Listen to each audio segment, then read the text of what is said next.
let's face it, this is the last time you'll see me do a video at age 35. Why? Because tomorrow I'll be 36. So, oh, here's a new comment. Let's see if this just happens to be related to what I just said by any random chance. I made a video earlier today called "Why Do You Care How Other Men Handle Their Hair Loss?" To which our friend Jean-Luc Bergman had this to say, quote, "Humans only lived to 35 years old or less on average a few thousand years ago. We are not genetically prepared to see bald people because in those times 99% of the people never went past Norwood 3, end quote. What a relevant comment. So what perfect timing too, because if I made this video tomorrow, if that comment would have been left tomorrow, if I would have made the video related to that tomorrow, none of this could have aligned. But here it is. The last video I'll make is a 35-year-old man with a Norwood 3. So very relevant. Honestly, I never thought about this. I got to give you credit, Jean-Luc Bergman.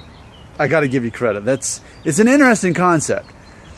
Now, of course, we have to go ahead and point out a few technicalities so that no one gets upset in the comment section.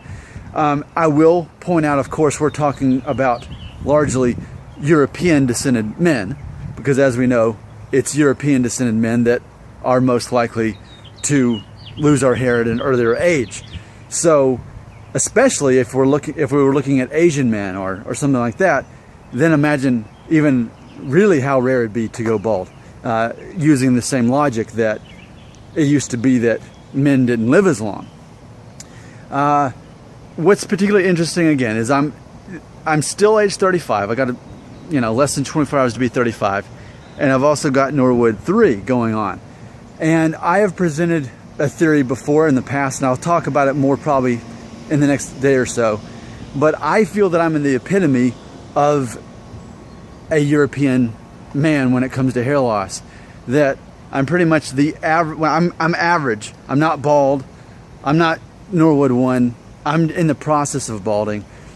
And so it is interesting to think that if this were my last day on earth, if symbolically, because in the history of the world, men typically didn't live past my age, then I would die looking like this with what my wife referred to over the weekend as a full head of hair.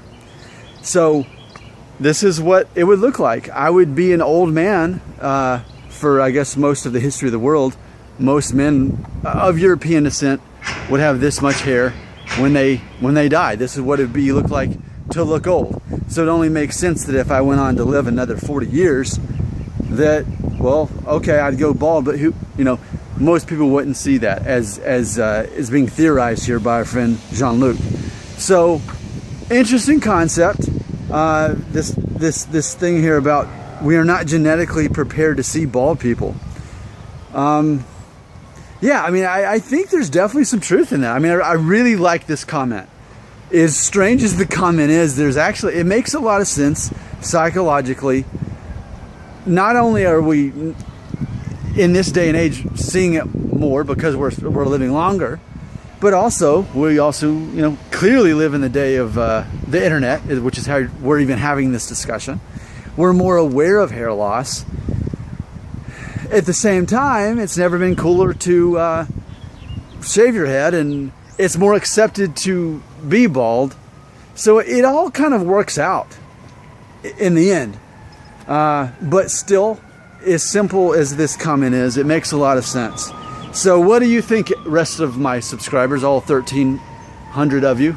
Do you see where Jean-Luc's coming from? That we're not used, historically, as a human race, we're not used to seeing men in their balding years because they wouldn't live that long typically.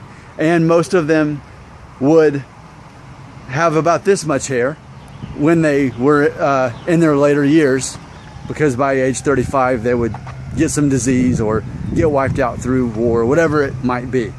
So what an interesting concept for my final video as a 35-year-old man. The next video you see, you'll be looking at someone who is 36 years old. I am Nick Shell, I'm 35 years old, and I have a Norwood 3 situation right here.